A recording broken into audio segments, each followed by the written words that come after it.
Assalamualaikum warahmatullahi wabarakatuh. Perkenalkan, saya Tasya Gian Pavita dari Program Studi Kimia Fakultas Matematika dan Ilmu Pengetahuan Alam Universitas Pendidikan Indonesia.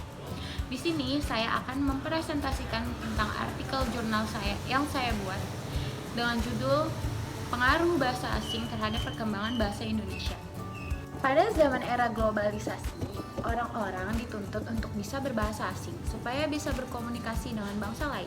Di Indonesia sudah banyak bahasa asing yang mulai dipelajari. Bahkan sejak duduk di bangku sekolah pun ada beberapa pelajaran bahasa asing yang telah diberikan.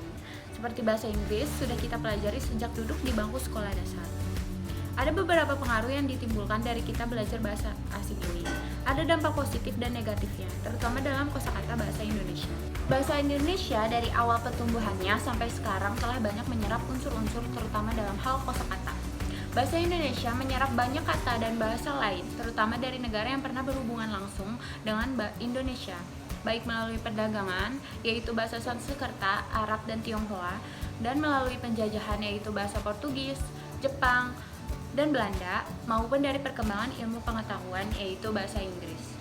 Dampak positif bahasa asing terhadap perkembangan bahasa Indonesia yaitu: yang pertama, semakin cepat proses transfer ilmu pengetahuan. Yang kedua, menguntungkan dalam berbagai kegiatan, yaitu pergaulan internasional, bisnis, dan juga sekolah.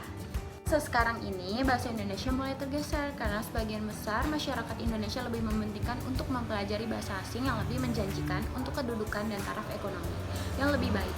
Sebagai contoh, sebagian besar, hampir semua perusahaan di Indonesia mengutamakan pelamar dapat berbahasa Inggris.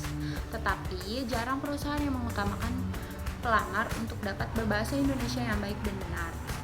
Tatanan bahasa Indonesia yang baik dan benar menjadi kacau karena adanya pengaruh bahasa asing. Hal ini terlihat dari terciptanya bahasa kombinasi karena pada saat ini menjadi suatu tren.